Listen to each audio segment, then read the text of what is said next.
Hey guys, this is Karan Binani from MobiScrub and we have the Samsung Galaxy S4 Zoom with us today.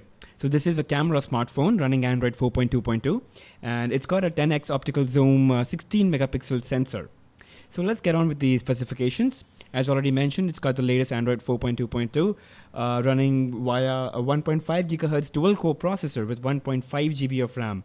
It's got a very low 8 GB internal RAM, but then more than compensated by a 64 GB micro SD card slot. It's got a 4.3-inch, very vivid and bright Super AMOLED display with a resolution of 540 by 960 pixels.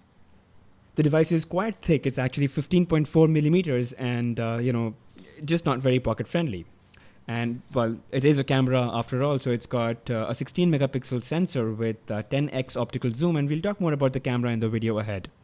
The display is a 4.3-inch Super AMOLED display. It's got a resolution of 540 by 960 pixels. And because it is Super AMOLED, you can pretty much expect very vivid and bright colors. You've got regular navigation, menu, and return keys are capacitive with a physical home button. On the top, you've got a 3.5mm headphone jack. At the bottom, you've got a USB 2.0 data syncing and charging port. The battery is a 2330 mAh battery, and it's got a compartment of its own along with a micro SIM card slot. So the battery just slides out, and as I've already mentioned, it's a 2330 mAh battery. And there you go. That's the SIM card slot. The device obviously doubles as a smartphone. You can also use 3G on this device.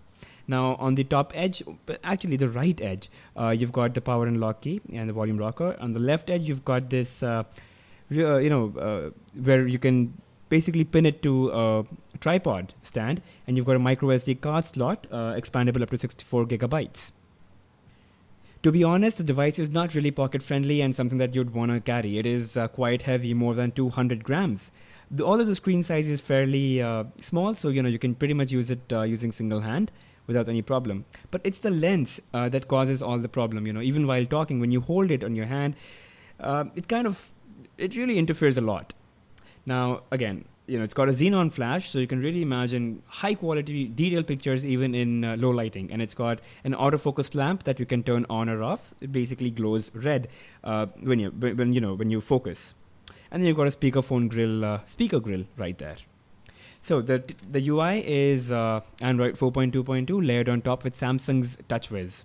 It is the latest Android version for Samsung phones, apart from Galaxy Note 3, which will come with Android 4.3. The UI is extremely smooth. It's flawless. Screen transitions and animations have no lag whatsoever.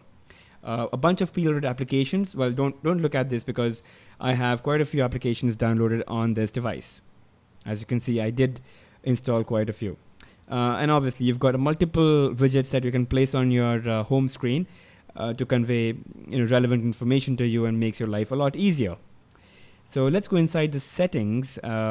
Now, there are a bunch of quick setting toggles, and you can just do a 2-finger swipe. So, you directly come into the notification zone. Sorry, the quick setting toggle zone. And you obviously can play around with what's more important to you. You can prioritize them, drag and drop. So whatever you like, you just put them up. All right, let's go back and let me quickly show you what's inside settings. So this is the new Touchwiz interface, and you've got these 4 categorized setting options, my device, accounts, and more. And if you go into about device, you'd see that it's got Android 4.2.2, and a multiple tap on that confirms the same. So no surprises there. So let me quickly run you through a bunch of display options. So if you go inside display, you'll see that there is Daydream. So, that's like your screensaver wherein your pictures can keep floating. This is a camera after all. So, you can take some really brilliant pictures.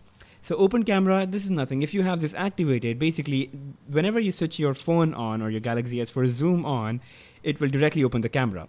Blocking mode is just, if you want to avoid certain calls notifications for a specified period of time, you can do that. And it's shipping with all new Android Samsung phones. You've got motion and gestures. So, the usual motions that came with the first Galaxy S3, direct call, smart alert, move an icon using just panning, and so on and so forth. You can also go to smart screen, and you have smart stay enabled. So smart stay is basically, you can keep looking at the device and it won't go dim until you move away your face. And then you've got smart rotation. So, a lot of times you'd notice when you're reading while you're lying down, the screen kind of rotates automatically, which is annoying. But with smart screen or smart rotation enabled, you can avoid all of that. So you have a bunch of preloaded applications. You've got Paper Artist, S Translator, S Voice, Samsung Hub, Samsung Apps, inbuilt video player. You've got TripAdvisor. So, well, that makes sense. It is a camera. You'd probably be using it while you're on trips. You've got Photo Suggest. So that's pretty much a local,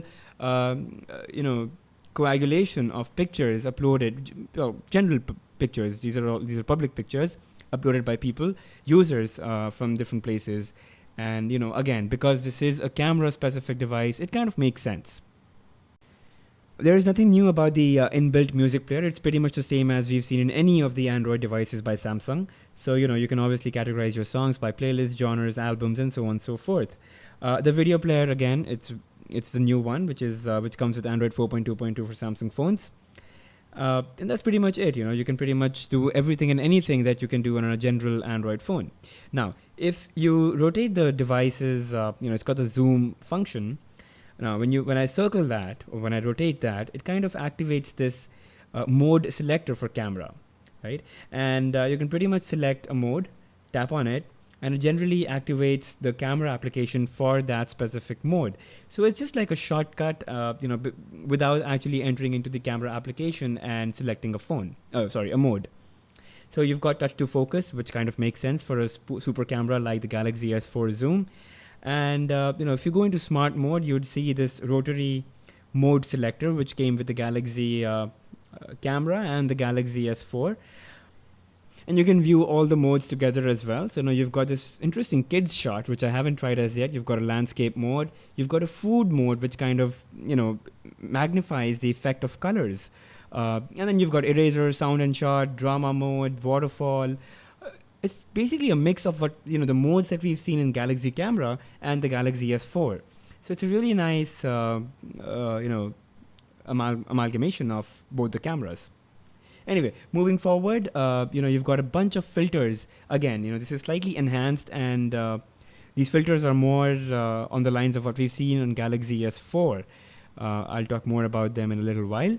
You've got an expert mode for all those DSLR fans out there. You don't have to be so disappointed. Actually, you can pretty much play with all the settings: exposure, ISO, aperture, white balance modes. You've got it all over here. Obviously, it's not as simple, as easy, and as super as a DSLR camera, but this is quite close in the sense that it still gives you the flexibility that you get with DSLR cameras. So something really worth trying, and I've played around with it too much with the Galaxy camera, so I pretty much assume that the Galaxy S4 is almost on the same lines. Well, I mean the Galaxy S4 Zoom. All right, so just let me take you through all the settings that are there. By default, the device is not set to 16 megapixels.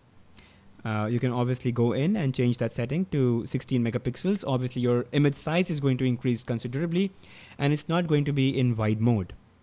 Something really interesting and new is the fact that this can record 720p videos at 60 FPS, which is twice as smooth as regular videos, which are at 30 FPS. But if you want full HD, you only have 30 FPS option. You have multi-motion, so you've got fast mode, you've got slow motion mode. It basically records, it's a software tweak, it records at a high frame rate and then slows the video down automatically. Okay, and then there's wind cut, so this is for audio recording. When you're taking good quality videos, you really want to avoid all the extraneous wind noise that kind of accompanies your video. Then you've got camera function volume, which really doesn't make sense. I wouldn't worry about it. You've got autofocus lamp. Now this AF lamp is basically the red light that kind of glows when you want to focus. So you can switch that on or off. Totally up to you. Now let me give you a live demo of what this camera can do. So I'm just going to play something as a subject, my Canon lens cover. And let me show you the camera in action. Obviously, it's I have a detailed video on the camera, so you can focus and take a picture. As you can see, there's almost no shutter lag. You press the key, and it quickly takes a snap. It can record full HD videos, and while you're taking videos, you can pause and resume from the same point. The drawback being, for some reason, you're not able to take pictures while recording, and that's funny because I really think it should be there. Anyway, from a display perspective, this is a Super AMOLED screen, so you can pretty much imagine a very colorful display, high contrast, deep blacks, decent visibility in sunlight, and wide viewing angles. So if I'm at very steep angles, I can see the colors. It kind of does not wash away. Well, this is a smartphone, so you can pretty much make calls and enjoy 3G internet. So that's it, guys, about the Samsung Galaxy S4 Zoom. It's a beautiful device, but it's just a little thick, and it can be really uncomfortable to place in your pocket. It's really for people who are on the move, who take pictures, want to upload it, probably even write stuff about it and share it with friends. So thank you for watching, guys, and do let me know what you think about the review. Don't forget to subscribe.